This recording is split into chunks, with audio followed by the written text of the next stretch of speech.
ఇంకొక విషయం ఏంటంటే కిడ్నాప్ జరగక ముందు 15 రోజుల ముందే ఇతని మీద పీడీ యాక్ట్ ఓపెన్ చేయడానికి ఫైలు పోలీస్ స్టేషన్లో ఈ సిపి గారికి వెళ్ళింది. అప్పుడు కొన్ని పరిస్థితుల్లో వాళ్ళు బిజీగా ఉండి ఆ పీడీ యాక్ట్ సంతకం అవ్వకపోవడం వల్ల అతను బయట ఉండి ఆ రోజు నేరం జరిగింది. లేకపోతే అతను లోపలికి వెళ్ళిపోయింటే నేరం జరిగి ఉండేది కాదు. రెండోది, అతను రౌడీ షీటర్ అయింది, రోజు స్టేషన్కి వెళ్ళి సంతకం పెట్టవలసిన పరిస్థితిలో 3 రోజులు ఒంట్లో బాగాలేదు హాస్పిటల్ అని చెప్పేసి అతను లీవ్ తీసుకుని ఆ రోజు కిడ్నాప్ చేయడం జరిగింది. అది అతని పరిస్థితి. అతనితో నేను ఇన్ని ఆరోపణలు చేస్తూ ఉన్నారు. నేను ఒకటే మీ అందరినీ పాత్రికేయులను అడుగుతున్నా, మీరందరూ చాలా తెలివైన వాళ్ళు, చాలా సబ్జెక్ట్ తెలిసిన వ్యక్తులు కాబట్టి నేను ఒకటే సింపుల్ క్వశ్చన్ అడుగుతాను.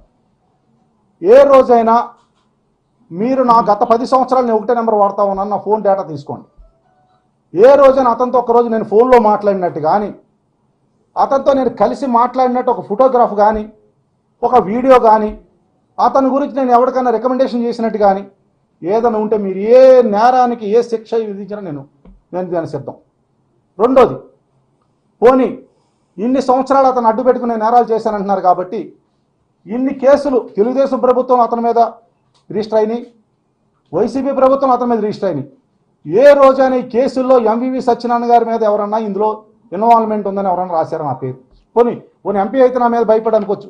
ఎమ్మెల్యే నేను ఎంతమంది 2019 ముందు ఆ గవర్నమెంట్లో ఎవరన్నా నా పేరు రాశారా?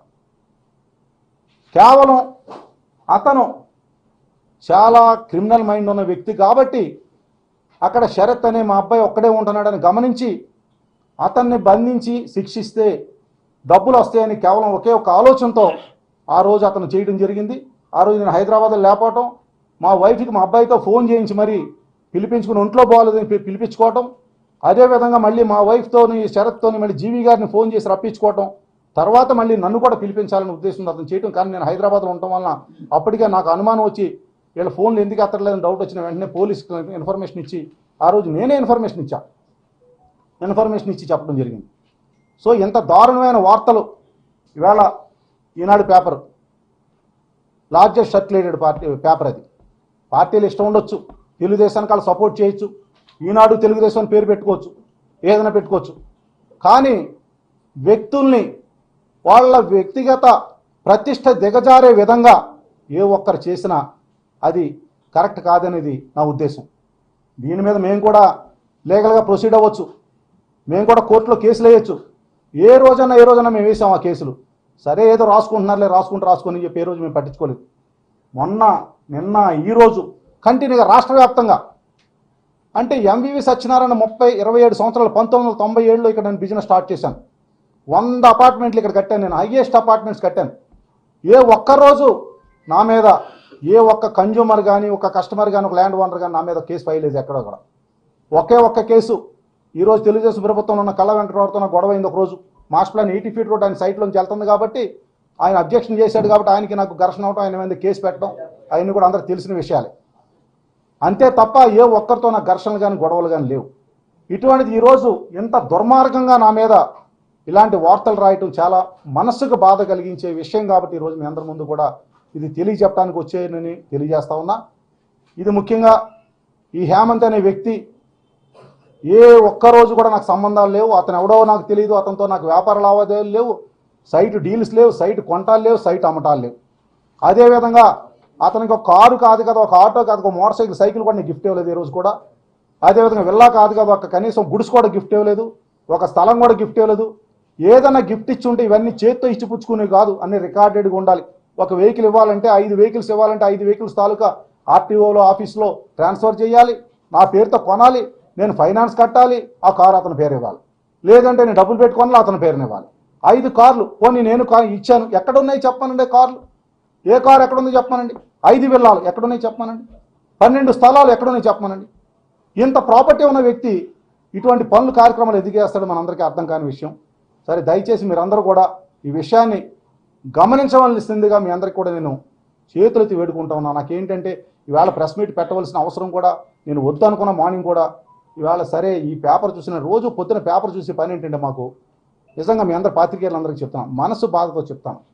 పొద్దున్న పేపర్ చూసి మన కోసం ఏం వార్తలు రాశారని చదువుకొని బాధపడి పక్కన పెట్టడం తప్ప రెండో పని లేదండి. యూట్యూబ్ ఓపెన్ చేస్తే ఏమి తిడతారో తెలియదు, అంత నేరం ఘోరం ఏం చేస్తాం ఊరికి కానీ, రాష్ట్రానికి కానీ, దేశానికి కానీ మేము అనేది నాకు అర్థం కావట్లేదు.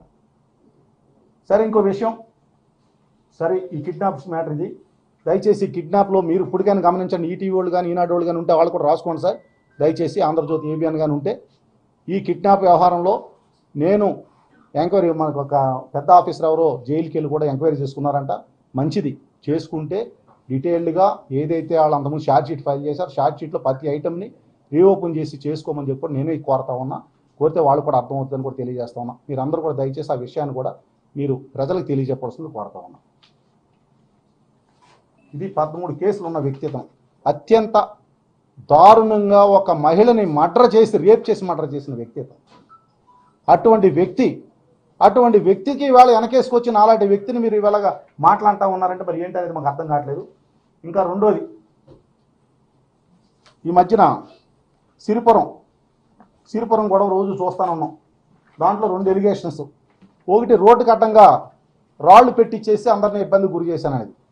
నేను 14/8/2023లో నేను మున్సిపల్ కమిషనర్కి, పోలీస్ కమిషనర్కి ఉత్తరాలు రాశాను. నేను అవి పెట్టిన తర్వాత ఇవన్నీ కూడా రోడ్డుకి అడ్డంగా ఉండటం వల్ల ఇబ్బంది పడతా ఉన్న ట్రాఫిక్ అంటే స్వచ్ఛ సర్వేక్షణ ప్రకారం, స్మార్ట్ సిటీ రూల్స్ ప్రకారం ట్రాఫిక్ సిగ్నల్స్ని మినిమం చేయాలని మాకు పైనుంచి ఆర్డర్స్ ఉన్నాయి సార్, మేమేం చేయలేము, మాకు పైనుంచి వచ్చిన ఆర్డర్స్ అంటే సరే నేను వదిలిపెట్టాను. దాని మీద నన్ను ఎన్నో రకాలుగా నా మీద రకరకాల ఆరోపణలు చేశారు. సరే ఏదో మాట్లాడుకున్నారని వదిలేశాను. రెండోది, 63 కోట్ల రూపాయలు టీడీఆర్ నేను తీసేసుకున్నా అన్నారు. ఒరిజినల్గా ల్యాండ్ నాది కాదు, హెగ్డే ఫ్యామిలీ అని చెప్పి వాళ్ళు విజయవాడలో ఉంటారు, వాళ్ళది. మాకు డెవలప్మెంట్కి ఇచ్చారు. 40% మేము వాళ్ళకి ఇవ్వాలి, 60% మేము తీసుకోవడానికి, బిల్డింగ్ కట్టడానికి వాళ్ళతో అగ్రిమెంట్ అయ్యాం. పని మొదలు పెట్టాం. దానికి 2041 మాస్టర్ ప్లాన్ 2021లో వచ్చింది, 22లో 2041 ఫోర్స్లో ఉంటుంది. ఆ మాస్టర్ ప్లాన్ ప్రకారం అక్కడ రోడ్డు ఎంత వెడల్పు ఉండాలో వెడల్పుకు తగిన స్థలం రోడ్డుకు విడిచిపెట్టిన తర్వాతే బిల్డింగ్ కట్టాలి. అది రూల్. అది లేదంటే బిల్డింగ్ కట్టేసిన తర్వాత అప్పుడు రోడ్డు వేస్తానంటే బిల్డింగ్ అడ్డు వస్తుంది రోడ్డుకి. ఆ మాస్టర్ ప్లాన్ ప్రకారం 150 అడుగుల రోడ్డు వెడల్పు ప్రకారం అక్కడ ఎంతైతే 2 పక్కల డివైడ్ చేసి ఈ పక్కన ఎంత వదిలిపెట్టాలనేది మున్సిపాలిటీ ఒక రూల్స్ ఫిక్స్ చేసి దాని ప్రకారం ఎంత స్థలం విడిచిపెడితేనే మేము ప్లాన్ ఇస్తాం, దీనికి టీడీఆర్ ఇస్తామని వాళ్ళు చెప్పిన తర్వాత, టీడీఆర్ బాండ్స్ వాళ్ళు ఇచ్చిన తర్వాతే ఆ స్థలాన్ని మున్సిపల్ కార్పొరేషన్ గిఫ్ట్ రూపంలో వాళ్ళు ఓనర్స్ ఇచ్చి టీడీఆర్ బాండ్స్ తీసుకుని, టీడీఆర్ కూడా ఎక్కడ కూడా బయటికి పట్టుకెళ్ళలేదు. వాళ్ళు సేమ్ సైట్లోనే బిల్డింగ్ కట్టుకోవడానికి వాడుతూ ఉన్నారు. అది కూడా మీరు నోట్ చేసుకోండి పాయింట్ని. 63 కోట్లు టీడీఆర్ బయట పట్టుకు అమ్ముకోవట్లే, సేమ్ సైట్లోనే ఇక్కడ పోయిన ల్యాండ్ ఎక్కడైతే పోయిందో దాంట్లో వాడుకుంటున్నారు. వాళ్ళు సేమ్ సైట్లో కట్టుకోవడానికి రెడీ అయ్యి ఆ టీడీఆర్ ప్రకారం బిల్డింగ్ కట్టడానికి వెళ్తూ ఉన్నారు. దాని మీద రకరకాల ఆరోపణలు వచ్చినాయి. సరే మేము ఎంపీగా ఉన్నాం కాబట్టి బిజినెస్ చేస్తాం, ప్రతిపక్షాలు ఆరోపణలు చేస్తారనుకున్నాం. సరే కానీ అని అనుకున్నాం, దాన్ని పక్కన పెడితే. ఇంకో మూడో విషయం, కోరమన్నపాలెంలో 4 విషయాలు మీకు క్లారిఫై ఇవ్వాలనుకున్నాం. ఫస్ట్ది హేమంత్ విషయం అయింది, రెండోది సిరిపురం విషయం అయింది, మూడోది కోరమన్నపాలెంలో ఎంవీఎంకే పార్క్ అని ఒక 2000 అపార్ట్మెంట్లు కట్టాం, 2000 ఫ్లాట్లు, ఒక అద్భుతమైన గేటెడ్ కమ్యూనిటీ 10 ఎకరాల్లో. 2018 తెలుగుదేశం ప్రభుత్వం అధికారంలో ఉండగా వీళ్ళందరితో అగ్రిమెంట్ అయ్యాం. మేము అగ్రిమెంట్ అయ్యి 2018లో ప్లాన్ అప్రూవల్ తీసుకున్నాం. దానికి తెలుగుదేశం ప్రభుత్వం ఎంపీని కూడా కాదు అప్పుడు. 2019లో పని మొదలు పెట్టాం. 2021 కల్లా కంప్లీట్ చేసాం. 22 కంప్లీట్ చేసాం దాన్ని. రీసెంట్గా అందరూ దిగిపోయారు కూడా. దాంట్లో 1%గా నేనేదో ఫోర్స్ఫుల్గా తీసుకున్నానని చెప్పేసి దాని మీద రకరకాల ఆరోపణలు మన చంద్రబాబు నాయుడు గారు కూడా మాట్లాడటం జరిగింది. దాంట్లో ఉన్న వాస్తవం ఏంటంటే 3 పార్టీలు, అందులో 10 ఎకరాల ల్యాండ్, గజం 10,000 రూపాయలు గవర్నమెంట్ వాల్యూ. అది 50,000 గజాలు, 45,000 చిల్లర, 48,000 గజాలు, 47-48 కోట్లు దాని వాల్యూ. ఆ రోజు నేను ఇచ్చిన వాళ్ళకి ల్యాండ్ డెవలప్మెంట్ ఏంటంటే వీళ్ళు 170 మంది DLB dock labour board employees అండి, షిప్ యార్డ్, పోర్టు 170 మంది. 170 మందికి 170 2 బెడ్రూమ్ ఫ్లాట్లు ఇచ్చాను. అందుకే వీళ్ళందరినీ తీసుకొచ్చాను, ఏజ్డ్ పీపుల్ అందరినీ కూడా ఇక్కడికి. అది కాకుండా కొప్పుశెట్టి శ్రీనివాస్ గారు అనే వ్యక్తి 30 ఫ్లాట్లు 10 కోట్ల రూపాయలు ఇచ్చాం ఆయన. అది కాకుండా ఓనర్స్ ఎవరైతే ఉన్నారో 14,000 ఎస్ఎఫ్టీ వాళ్ళకి ఇచ్చాం. ఈ డాక్యుమెంటేషన్ చేయటం కోసం వీళ్ళ మధ్యలో చిన్న మనస్పర్ధలు, ఎందుకంటే వీళ్ళందరూ మోసపోయారు. లేఅవుట్లో బిట్లు కొనుక్కుని 30 సంవత్సరాలు బాధలు పడతా ఉన్నారు. వీళ్ళ దగ్గర 10 సంవత్సరాలు నా దగ్గరికి వచ్చారు. 2011-12 నుంచి నా దగ్గరికి వచ్చారు. 11లో వచ్చారు నా దగ్గరికి. రొక్కం గారు అని చెప్పేసి పోర్ట్ డిప్యూటీ చైర్మన్, ఆయన ద్వారా 4-5 మీటింగ్లు వాళ్ళ ఇంట్లో పెట్టి వీళ్ళందరికీ మనిషికి ఒక ఫ్లాట్ ఇస్తానని వీళ్ళు అడిగితే ఫ్లాట్లు కట్టిస్తాను ఒప్పుకుని 170 ఫ్లాట్లు అందరికీ వేళ రాని ప్రాపర్టీ నెలకి ఇచ్చాం. కోర్టులో కేసులు పడతా ఉంటే గొడవలు పడతా ఉంటే కొప్పుశెట్టి శ్రీనివాస్ గారు అగ్రిమెంట్ హోల్డర్, ఆయన కోర్టుకు వెళ్ళారు. ఒరిజినల్ ఓనర్స్ ఆయనకి అగ్రిమెంట్ రాస్తే ఆయన వచ్చి ఏళ్ళకి అమ్మేస్తే వాళ్ళందరూ ఆయన మధ్యలో కోర్టుకు వెళ్ళడం డిస్ప్యూట్లో పడింది. ముగ్గురు ఓనర్స్కి మేము ఏం చేస్తామంటే అందరికి అంగీకారంతో వాళ్ళకి ఇచ్చి వీళ్ళకి ఇచ్చి ఆ బిల్డింగ్ మంచి బిల్డింగ్ కట్టడం జరిగింది. 1% ప్రాపర్టీ నేను తీసుకుంటానంటే ఈరోజు అందరూ కూడా రకరకాలుగా మాట్లాడుతున్నారు దాని మీద. కానీ వాస్తవం దాంట్లో వీళ్ళందరూ కలిపి 215 ఫ్లాట్లు 2,15,000 ఎస్ఎఫ్టీ ప్లస్ 10 కోట్ల రూపాయలు క్యాష్ మేము ఇవ్వడం జరిగింది. దాంట్లో 25% మేము ఖర్చు దాంట్లో ఇవ్వడం జరిగింది. సరే, ఎవరు ఇష్టమైన మాట్లాడుతున్నారు, అదే మాట్లాడుకుంటే ఈరోజు రేడియంట్ గవర్నమెంట్ 8%కి ఇచ్చింది. రేడియంట్ రుషికొండలో 8% గవర్నమెంట్ ఇచ్చింది. మేము 22% ఇచ్చాము వీళ్ళందరూ కలిపి. 2,500 రూపాయలు చొప్పున 2 బెడ్రూమ్ హౌసెస్ 10 ఫ్లోర్లు కట్టి అందరికీ మంచి అద్భుతమైన బిల్డింగ్లు ఈరోజు మేము ఇవ్వడం జరిగింది. తక్కువ ధరలో ఇచ్చాం. అది ఇంకా 4వ విషయం వచ్చేసరికి అవన్నీ కూడా యాజ్ పర్ రికార్డు, మీలో ఎవరికి కావాల్సిన రికార్డులన్నీ కూడా మేము మీకు సబ్మిట్ చేస్తామని కూడా తెలియజేస్తా ఉన్నాం. అది కూడా 4వ విషయం హైగ్రేవా అనేది ఆ ప్రాజెక్టు నాకు సంబంధం లేదు, నాది కాదు, నా పేరు కానీ నా ఊరు కానీ నాకు దాంట్లో లేదు, బినామీ కూడా కాదు, దాంట్లో నాకు సంబంధం లేదు.